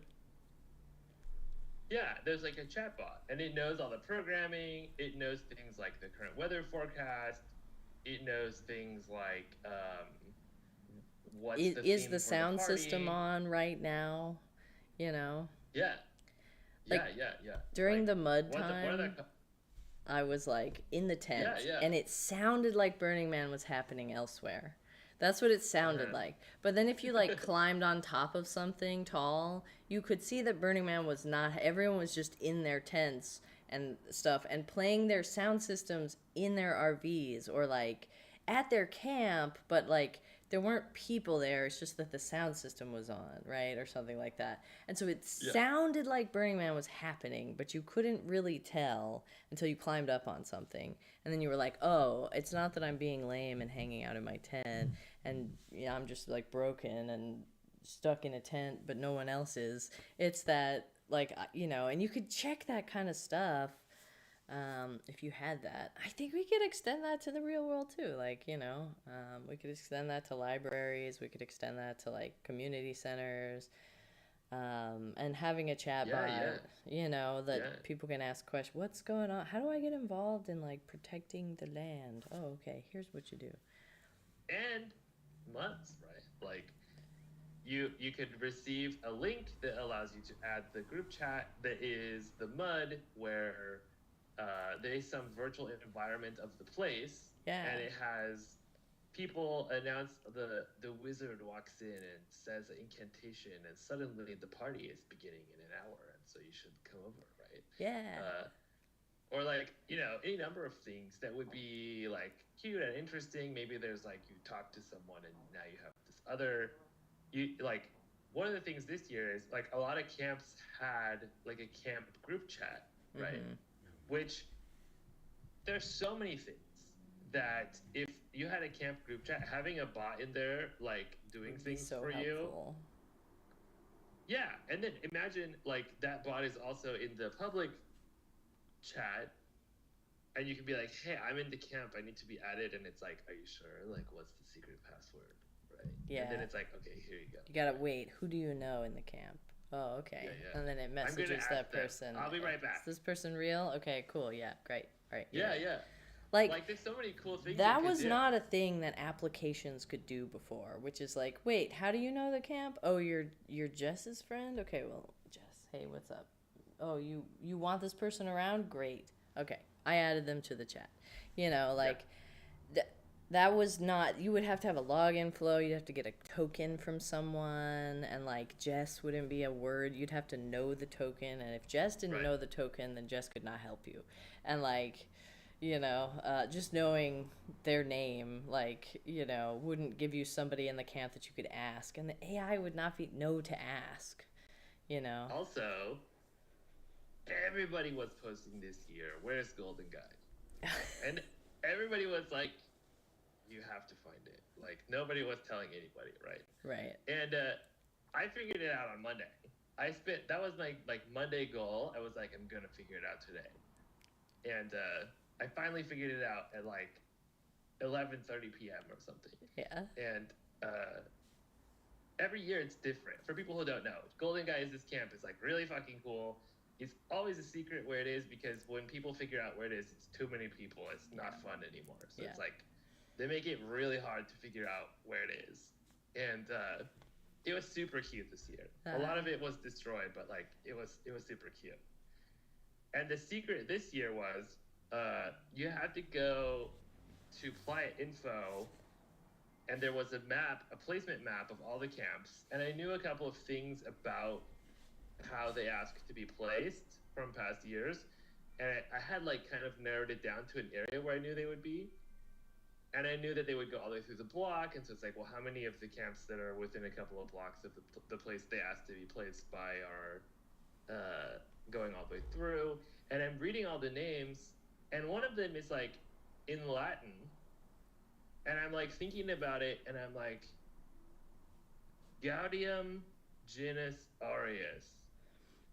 That's not correct Latin. Right. But the acronym Gaudium. is the same. Yeah, that's. And it essentially it means a guy whose name is Gold, right? Amazing, yeah. And it's the same first three letters as Golden Guy L, right? So it's like, okay, it's got to be that. And then I went, and it was, right? Yeah, the best. I love like the little Easter eggs like that stuff. We found tuna. We found tuna camp. We found Fry Guy, or well, somebody in my camp found Fry Guy. And I was like, and he was gonna come out to the library on Wednesday, but then the rains wrecked all of that. So yeah. Oh, I don't know what that is. It's like a ancient camp of giving away food, but without a license. So. Well, so imagine all of these muds. There's like a scavenger hunt. You need to go talk to this wizard. Like, oh, you need to go talk, right? Yeah. And they're keeping track that you didn't skip. Like, I'm going to give you different instructions because someone told you how to get to the end of the scavenger hunt. So now you have to start over. Yeah. I'm going to give you something false or like send you to the start over machine. Yeah. Like, it's so many really cool things you could do with this. And it would really not be that hard. Yeah. No, it's really fun. We had an entity room where like it would ask you a bunch of questions, a bunch of reflection questions, and then you would tell a story, and then we record the story, and that goes into the big library of stories that we play in the books, right? And so, but the it's like library. Yeah, but it's like exactly. But it like asks you a bunch of questions, and it was an LLM that we had do it, and like speech to text and all that stuff. And it's really it's fun to build an NPC and then give it to people and have them go through like a bunch of reflection questions. I really like it. Like I think a lot of people had some like really profound experiences in there, and that's what I'm going for. So I like that kind of stuff. And it's not that hard, y'all. It's really just like you tell. I have these ones that I use to teach. Like I have a 2 weeks to Python one, or like a 7 languages in 7 weeks one, and they just say like, on day one establish these things, then on each day do this process, use this sequence of topics, but then it generates it for each person based off of what they say their interests are, right? So like I use this for like mass lesson customization. Basically, you talk with the AI and you're like, I love gardening and solar punk, and I haven't ever really been a tech person, and like, can you just gear all my things for this? And it's like, great. And then it walks you through learning to code, but it makes all the examples about like gardening and solar punk Yeah. stuff, right? And if you're like, well, I like trains, and then it's all about trains. And then there's what I like, and wizards, and it's like, okay, well, we're gonna use magic incantations, and this is gonna be your spell book, and it like it yes ands you, and I'm like, these are pretty cool experiences you can create, like little conversation. Don't tell the travelers the answer to the riddle until they've at least had 10 back and forths with you that are not trivial, or something like that, or until they've told at least one element of their story, or until, something like that. Yeah. Until they tell you what their Yeah. top value is out of these three things, you know. And so that's fun. It's good. It gets people thinking. As I'm a teacher, I like to get people to think hard about things, you know. Yeah. Yeah. I'm actually super pleased whenever I have like a really controversial video with like 500 comments of being like, you don't understand the environment. I'm like, oh, did you read a bunch of papers about it? Got you reading, didn't I? Oh, and you want to, now you found a bunch of numbers. Now you did the math yourself. Haha, tricked you into doing the math. Tricked you into reading the things. I gotcha. My favorite is the ones where it's like, look at this report from MIT that says that you're wrong. And I'm like, you didn't read it. You didn't read it. Here's the 'Cause line. it says that I'm right. Yeah. You Like, know? oh my gosh. Yeah, but whatever gets people to read, I don't care. Do you want to prove me wrong? Haha, got you to read. You know, so yeah, Yeah. yeah, it's very possible. You just have to get it to ask questions. Like, this it's called the flipped interaction pattern. Ask me 5 questions that will help me to X. Right. I want to use my Saturday for the revolution. Ask me 5 questions that will help me to do it. Oh Careful man. asking Gwen that. Try asking Quen that. Like, yeah, there are some models that won't talk about Tiananmen Square, sure. But there are also, like, you No, can but get it's around gonna tell it. you like, take down the government. Yeah, it is. It's all the models are like, the government sounds bad. Yeah, like especially the Chinese one. It's like wild. They're like, here's how you can set up distributed network of cells to disrupt the operations of the state. Like, Why are those AIs being released onto the internet? I don't know. Probably no reason. Probably no reason at all. this seems like maybe it was intentionally designed to work that way. Oh man, somebody says, has anyone made a Reddit bot that says when comments clearly didn't read the article? That's very doable. That is so doable. I want to do a fallacious argument bot that just goes in and is like, this does not address the central point. This only attacks the credibility of the speaker and does not complete the rhetorical triangle. Like, and like sends you some things to read about rhetoric, like, I'm fine having a great debate with someone who brings the full rhetorical triangle, but like, it's just nuh is not a fun. Like, what? Come on, man, do something. Like, say words. Yeah. Come at me with words and numbers. Come at me with some math, something. Or just like the link to the wiki about the fallacy that was committed. Yeah. I like yourfallacy.is. That's like one of my favorite websites. It just is. It's like yourfallacy.is, I think. And it's, your logical fallacy is. And it like, you can pick it up. You're like, straw man, you misrepresented someone's argument to make it easier to attack. Or like, there's all or these. Like debunking false charge or fallacy. would be interesting. Yeah, the two core Like, K, avoiding having to engage with criticism by turning it back on the accuser, answering criticism with criticism, or like, yeah, the fallacy, I think is in here yeah, somewhere.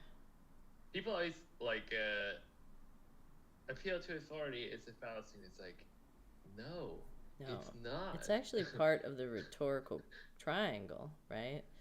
It's a fallacy if the authority is irrelevant or invalid. Yeah, exactly. Uh, like, you know, I mean, people are like, well, you're not an environmental scientist. Sure, but I do analyze the carbon cost of, like, my actual computer use rather than making wild guesses. Like, a lot of people who are, environmental scientists will pick one data center and say, this data center represents all data centers. And if we project from these numbers from 2023, then everything looks terrible. And you're like, hey man, is that science or is that some guessing? Like, because we can tell you, because we have to know for billing reasons which data center was everything run at. What Yeah, servers were they run on, and then like about the characteristics of those specific types of servers and what energy costs are and what heat, and about the specific data center because you can actually look up this data center, that data center, and you could see like, oh, data center A is great, but data center B really bad, and so what the actual real carbon cost is for like all applications that you run. And for regulatory reasons, which is why regulations are useful in a lot of cases, data centers have to report on their carbon stuff, right? reporting. Yeah, And so people who run these applications have a dashboard that shows like, oh, you ran it on US Central 1 versus US East 1A, and so your carbon footprint is this. yeah. And in That's actually generally not regulatory requirement though. That's financial requirements. yeah, exactly. Because they So want to make it's sure that yeah, you care about your sustainability. yeah, and when you launch a server in the UI, it's like these regions are low carbon and these regions aren't, and there's not an upcharge for the low carbon stuff. Like, importantly to note, there's no upcharge. So it's like, or at least not on Google Cloud. I don't know. I don't use AWS every day, so I don't know anymore, but but like, yeah, Well, I don't know. I have like a lot of those details in my dashboard. So I'm like, yeah, you guys, yeah, like it does actually. So I don't know. I mean, I want to teach critical thinking anymore. That's like what I've decided. yeah, yeah. Well, I have a this other call with the Meshtastic group, Great. but I'm looking forward to hearing how that's it going. was good. Yeah, Yeah. it's good. See you next week. Yeah. Talk to you See soon. you in the future. All right. Bye, everyone.